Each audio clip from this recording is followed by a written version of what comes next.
Welcome to Oxford News This Week. I'm Elgin Nichols. And I'm Terry Stiles. May 5th, Proposal 1, how will a yes vote affect you?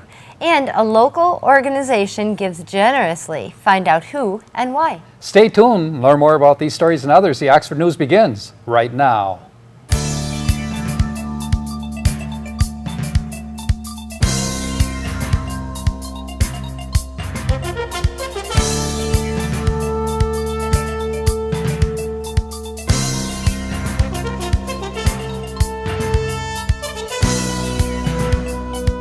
No more music for an Oxford resident who found someone had broken into his car and stole his traveling CD collection along with his cash.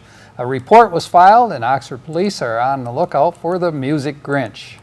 It pays to keep a watchful eye on your bank statement. A local resident recently found a credit card account in her name that she did not open. A bank investigation revealed that the woman with the same name opened the account in 2013, but with a different middle name. The bank will make the necessary corrections to the Oxford woman's records. Here's another reason to keep close eye on your secured information.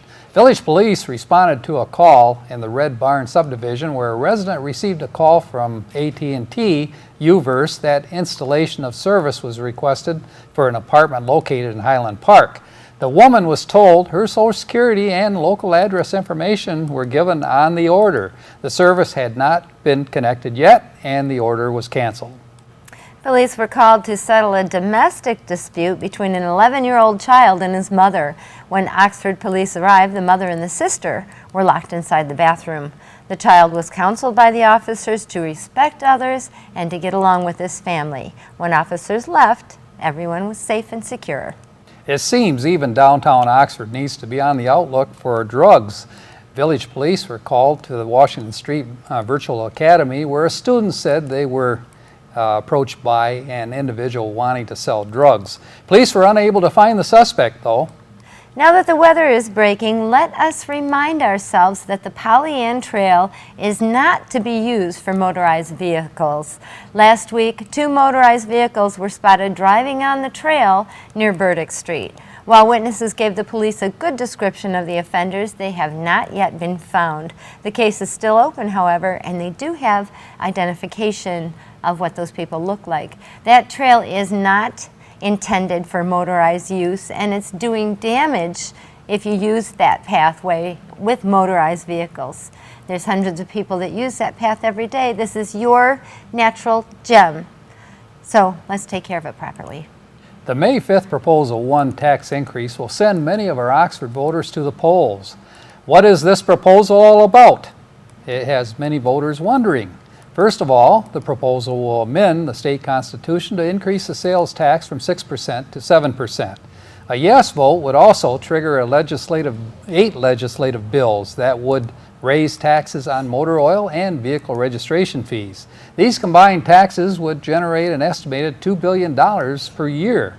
Of that money, $50 million would come from registration fees for commercial trucks weighing more than 26,000 pounds. $463 million would come from the new increase in gas tax. Well then, where is the new tax money going to be spent? $1.2 billion will go to the Michigan Transportation Fund to be used for roads and bridges throughout the state. However, in 2016, $800 million of that money is earmarked to pay down existing MDOT debt. And in 2017, $400 million is slated to continue paying that debt down. But what about the rest of the money? Who gets it? Public schools would receive $300 million. Local governments would get $95 to $100 million in revenue sharing payments, and mass transit would receive an additional $130 million in subsidies. Also, low to moderate income wage earners would receive another $260 million in payments via an expansion of the state's earned income tax credit. There you have it. If you're still confused, you're not alone. Last week, the Oxford Rotary donated $1,000 to the Oxford Public Library to be earmarked for the Crossroads for Youth program. The generous donation was made in order to help kids enroll in the Crossroads for Youth program to become better readers. When Oxford Rotary Club President Greg Kudela, I hope I didn't mess that up, learned about the Crossroads Book Club and their need for the financial help, his organization didn't even hesitate. Because of the financial difficulties, this would have been the last year for the club's existence. Knights of Columbus members from Lake Orion's Council 4764 were present on most every major street corner in Oxford, handing out Tootsie Rolls with every donation.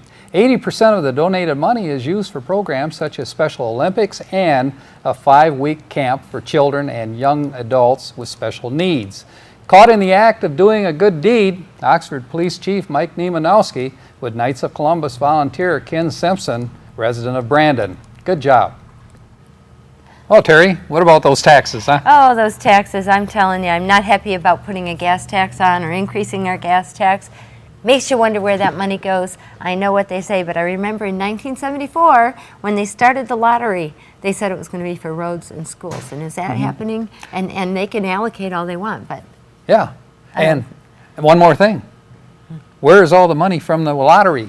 Yeah, where did that go? It did not go to schools and roads, obviously. Does anybody even talk about it? No, they sure don't. It's supposed to go to the schools. Does it really end up at the schools? I don't believe so. Yeah. Otherwise, our schools wouldn't be Yeah. crying for money like they do, and they wouldn't be saying we're going to increase your gas tax so you could have Right. better roads and better schools. Of course people are going to vote for it. Oh, good, we want better roads. There's money there for the roads. Yeah. They Who need wants to- potholes? Nobody. So, but you caught a survey that they did recently on this proposal, didn't you? I heard it on NPR that there was like a 56% of the people in Michigan went, oh, okay, yeah, we need roads, and okay, we'll vote for it. But as of last week, 21% are for it now, as opposed to the 56, and that was like a couple-week drop. Yeah. So I don't know. I think people are wising up. You know, we can only be snowballed. Yeah, it has so a lot many of times. tentacles connected does, to it, and I yes, think you're that's right. what concerns people out there. I know it. I just can't believe the amount of funding that's going to go elsewhere, and not in just the millions, but billions. You wonder what would have happened if they would have just said, you know, here's the tax we need to have to improve our roads, fix the potholes and so forth, and the bridges and everything. If they would have, you know, people would be more enthused about it than all these other tentacles running in different directions. Well, and why can't we say back to them, you find that money in that budget. It's there. Exactly. Don't take any more from us. Find it in the budget. I know that they could reduce their pockets a little bit. Don't get me I always started say on that. I say take care of expenses first, you know, and get it down. And I'm Oh, sure my they're trying to goodness. work but not on their that. personal expenses, Yeah. you know, and that's But once they something get your hooks into something, they're Oh, used to, you know, gosh. spending a certain amount of Oh, money. yeah. They don't want to let go of it. Now, there is an issue coming up on the Addison Township ballot. Speaking of ballots, it is coming up. I spoke to NOTA Director Lynn Gustafson last week. We did another little piece with her. May 5th, they will vote again in Addison and Leonard whether they want NOTA back in their community or not. It's only $70,000 a year. It's $32 a year per household. Lynn was saying that part of the reason they found out that people were voting it down was a lot of people in that community in the eastern side of of Leonard shop in Romeo and have doctor's appointments in Romeo, and NOTA did not provide that. And she said it would be within their budget to be able to do so. So Yep. I hope people These, are you know, these are people thinking that about it. really have no other mode of transportation. So, No, like they you say, don't. they're pretty much confined in their homes, you know. They are. There are no church organizations or even independent, like the Elks Club is out there. There's no organizations that picked up the ball. So these people are just waiting for rides to come by, and many of them don't want to hitchhike anymore. Well, I think the thing to do is put them all on skateboards, connect them to the cars going by. Maybe that would work. When the Maybe weather not. gets nicer, how about that? That could be. That's it for Oxford News this week. If you want to learn more about these stories and others, go to your local store and pick up a copy of the Oxford Leader newspaper, or better yet, catch us right here on channel 191 for Charter, and AT&T is channel 99, correct? Am Correct. I wrong? Okay. Coming up next on OCTV, tune in for Oxford Local Sports, then catch Oxford School News with John Ochins. After that, join us with Auto Talk and Science in the News with Dave Kinney. I'm Terry Stiles, and this is Oxford News This Week, where your news is closer to home. And I'm Elgin Nichols. Remember, always be kind to your friends and neighbors. Thanks for watching.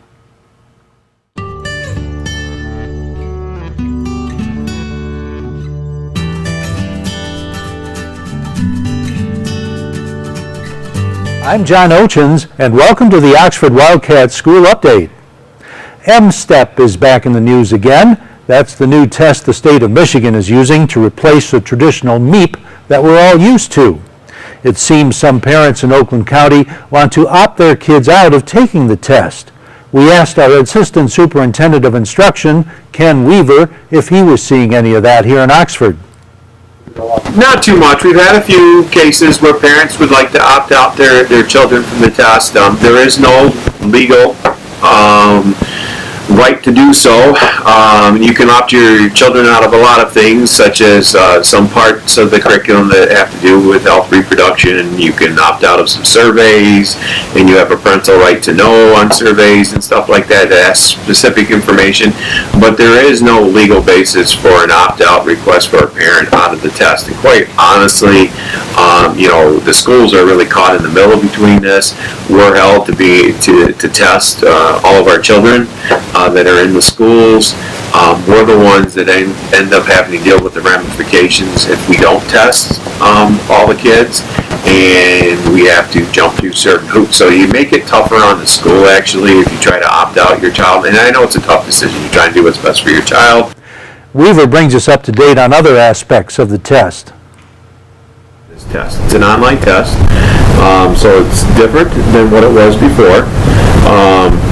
We've got a lot of things to get ready for and try to figure out, because it's a whole new process, completely new now that it's online. So, and trying to communicate that the state is to all the different schools, and trying to get us all set up, because every kid has a little bit different situation. We've got kids that have accommodations, and we've got to be able to set those up prior to the kid taking the test. We've got to set up testing sessions for the kids. Also, we've got to have devices that they can test on for every kid, and we don't have enough devices for every kid to have their own, so you got to set up a schedule for that. So it's a lot different. Before, we had the whole school shut down for one day or a couple of days, and they would take that section of the MEP, as it was called then. Now, because of the way it's set up with needing the testing devices, it's about 7 or 8 weeks of testing. Now, it's not constant every day, every hour testing, but it's 7 or 8 weeks of having the normal school schedule. The National Association of Music Merchants is recognizing nearly 400 school districts in 46 states for excellence in music education, and Oxford is one of them.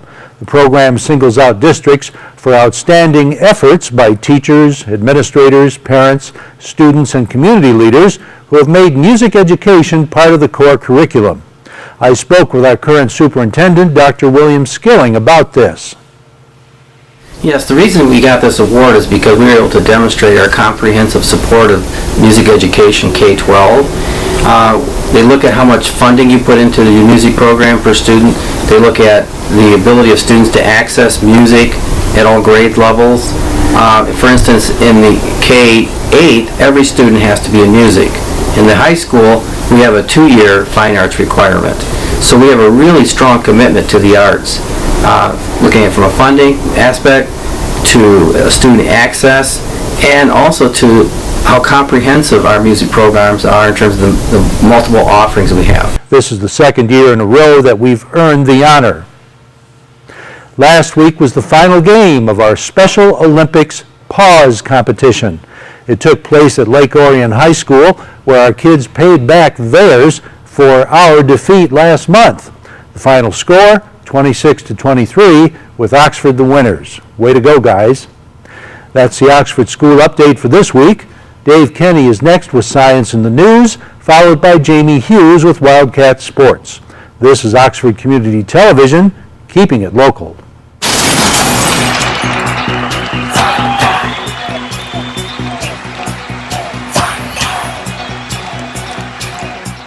Welcome to Science in the News. I'm Dave Kenny, and these stories are taken from the publication New Scientist. In our first story, take crop leek and garlic of both equal quantities, pound them well together. Take wine and bullock skull, mix with the leek, let it stand for 9 days in the brass vessel. Well, so goes a 1,000-year-old Anglo-Saxon recipe to vanquish a stye, an infected eyelash follicle. The medieval medics might have been onto something. A modern-day recreation of this remedy seems to alleviate infections caused by the bacteria that are usually responsible for styes. The work might ultimately help create drugs for hard-to-treat skin infections. The project was born when Freya Harrison, a microbiologist at the University of Nottingham in the UK, got to talking to Christina Lee, an Anglo-Saxon scholar. They decided to test a recipe from an old English medical compendium called Ball's Leech Book, housed in the British Library. Some of the ingredients, such as copper from the brass vessel, killed bacteria grown in a dish, but it was unknown if they would work on a real infection or how they would combine. Sourcing authentic ingredients was a major challenge, says Harrison. They had to hope for the best with the leeks and the garlic because modern crop varieties are likely to be quite different from ancient ones, even those branded as heritage. For the wine, they used an organic vintage from a historic English vineyard. As brass vessels would be hard to sterilize and expensive, they used glass bottles with squares of brass sheet immersed in the mixture. Bullock's gall was easy, as cow's bile salts are sold as a supplement for people who have had their gallbladders removed. After 9 days of stewing, the potion had killed all the soil bacteria introduced by the leek and garlic. It was self-sterilizing, said Harrison. That was the first inkling that this crazy idea might have some use. A side effect was it made the lab smell of garlic. The potion was tested on scraps of skin taken from mice infected with methicillin-resistant Staphylococcus aureus or MRSA. This is an antibiotic-resistant version of the bacteria that causes styes. The potion killed 90% of the bacteria. Vancomycin, a powerful antibiotic, killed about the same proportion when it was added to the skin scraps. Unexpectedly, the ingredients had little effect unless they were all brought together. Using exactly the right method also seems to be crucial, says Harrison, as another group tried to recreate the remedy in 2005 and found that their potion failed to kill bacteria grown in a dish. With the 9-day waiting period, the preparation turned into kind of a loathsome, odorous slime, says Michael Drought of Wheaton College in Norton, Massachusetts. If the 9th century recipe does lead to new drugs, they might be useful against MRSA skin infections such as those that cause foot ulcers in people with diabetes. However, it's not recommended people try this at home. It wouldn't be the first drug to be derived from ancient manuscripts. The widely used antimalarial drug artemisinin was discovered by scouring historical Chinese medical texts. Wow. And in space, make yourself at home. 2 astronauts are going to get extra comfy on the International Space Station. It will be the ISS's first ever year-long mission. The mission will help the U.S. and Russia study the long-term effect of spaceflight, which is essential if humans are ever to fly to Mars. NASA's Scott Kelly joined Mikhail Kornienko and Gennady Podalka from the Russian space agency Roscosmos on a Soyuz spacecraft launched on March 28th from Baikonur Cosmodrome in Kazakhstan. Kelly and Kornienko will spend a year on the station. Serendipitously, Kelly has an identical twin brother, Mark, who is also an astronaut but will spend this year on the ground. Thanks to Einstein's theory of relativity, which says a traveler in a fast-moving spacecraft ages less than someone on Earth, Scott Kelly will return about 10 milliseconds younger than Mark at the end of the year, although the difference is too small to measure. And still in space, break me off a piece of that asteroid.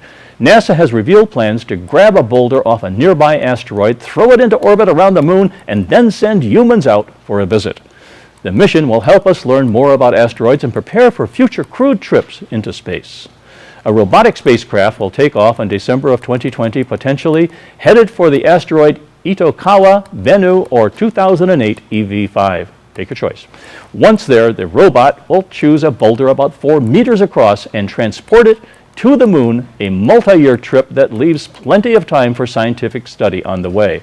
Then, in 2025, astronauts will travel out to the boulder in the Orion space capsule to collect their own samples from the rock, and we can't wait to see what happens.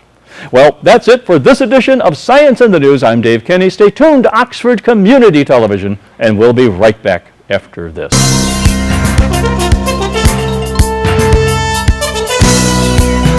Welcome to another segment of the news we call your weekly calendar of events, where we feature your local Oxford and Addison community events, including charity special fundraisers and general community information. Now, if you or your organization would like help to get your message out to the public, contact us for detailed information at our studio phone number at 248-628-9658 or go to our website at occtv.org.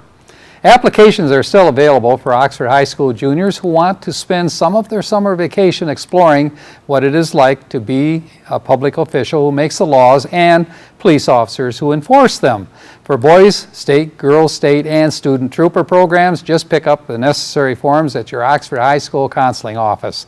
That program is brought to you by the local Oxford American Legion Post 108.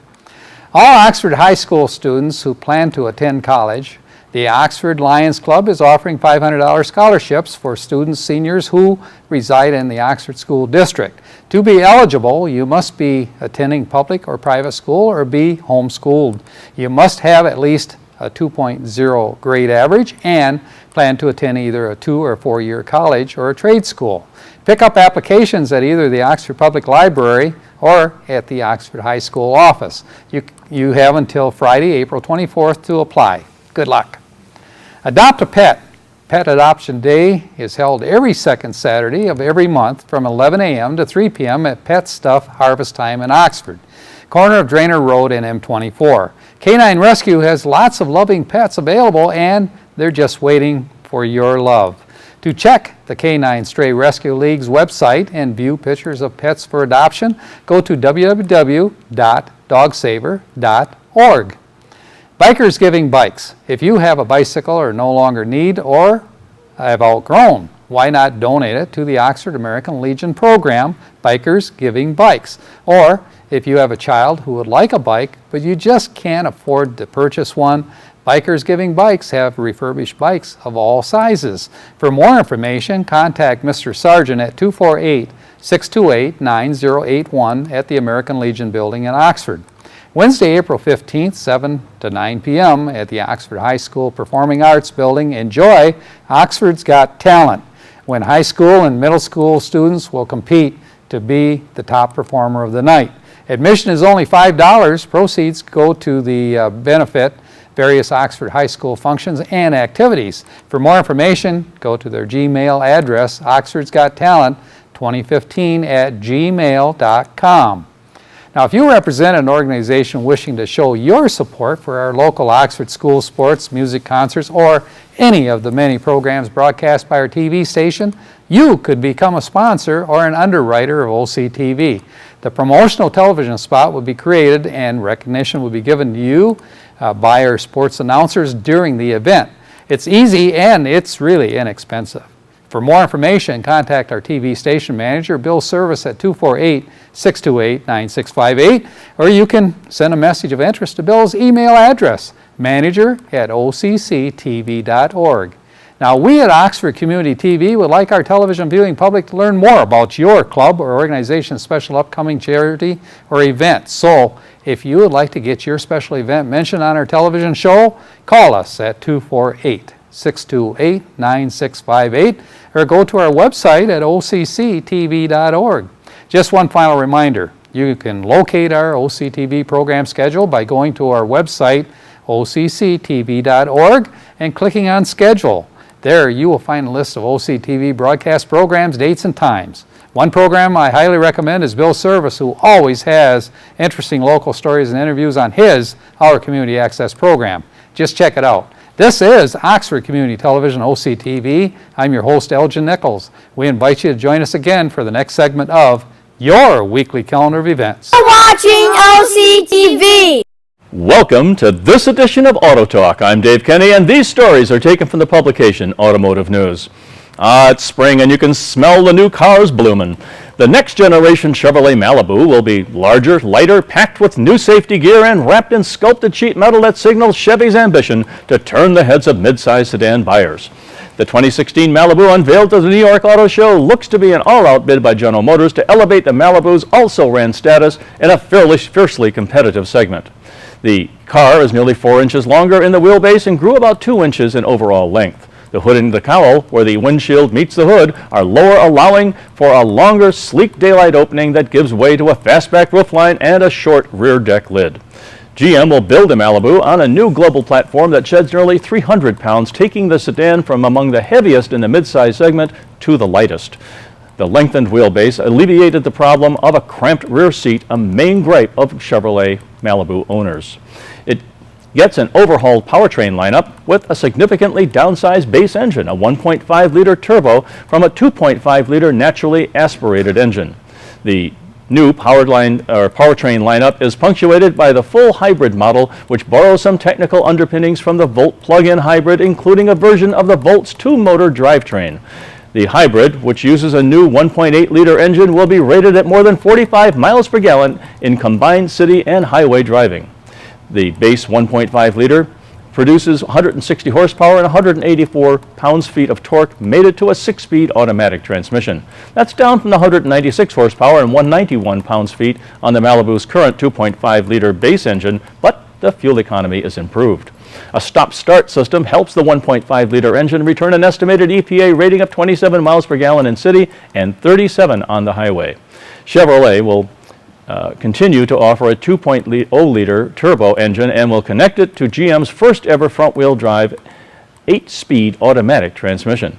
GM says the 7-inch MyLink color touch system will be standard on all but the L base car, which is twice as fast as the current system. An 8-inch screen is available on higher trims.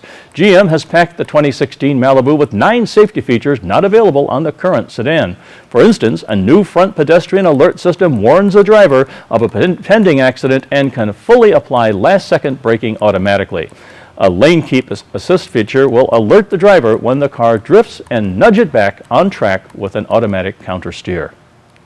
And at Ford, well, Ford Motor Company has a problem, though not necessarily the worst kind. Too many people want to pay about $400,000 for its upcoming GT supercar. But no matter the demand, Ford won't make more than 250 GTs a year globally due to a carbon fiber production constraint, according to Joe Henricks, Ford's president of the Americas. That means a delicate allocation process, which Henricks said the automaker is working on now. 250 is the number, he said. It's such a limited few, we have to figure out how do we reward the right customers. We're not going to make everybody happy. Even if all 250 went to U.S. dealers, and they won't, Hendrick said, that would mean fewer than 10% of Ford's roughly 3,000 retailers would get a GT in its first year. But that hasn't stopped some dealers from starting waiting lists, which have already grown rather lengthy at a few large stores. A small number of dealers have reportedly been asking for deposits or offering priority spots to customers who agree to pay a high markup. That dealer has no idea if she's getting one, said Hendricks. Nobody knows because we haven't made a decision yet. Hendricks said it's also too early to know whether the dealers who want to sell the GT or any other upcoming vehicle in the newly created Ford Performance Division will need to meet certain requirements or do anything to qualify. The GT, which will be built at Multimatic Motorsports in Ontario, will go on sale in 2016. Ford hasn't revealed the price, although Henrik said it will be in the range of several ultra-luxury cars that cost about $400,000. And at Mazda, the new Mazda MX-5 Miata will start at $25,735, and that's a price jump of $1,125 over the outgoing 2014 model. Mazda has completely rebuilt the Miata, shaving more than 150 pounds and developing an all-new chassis and a lightweight suspension. The fourth-generation MX-5 Miata is scheduled to arrive at dealers this summer. Mazda plans to sell the Miata in 3 trim levels: Sport, Club, and Grand Touring. So get in line. Well, that's all for this edition of Auto Talk. I'm Dave Kenny, and may the wind be at your back as you cruise down life's highways. Stay tuned to Oxford Community Television, and we'll be right back.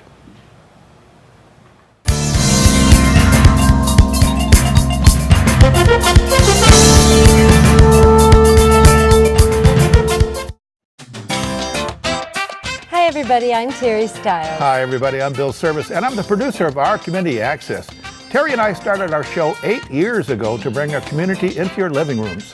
Our Community Access is a show born from the rich diversity of our community, and we want to brag about it.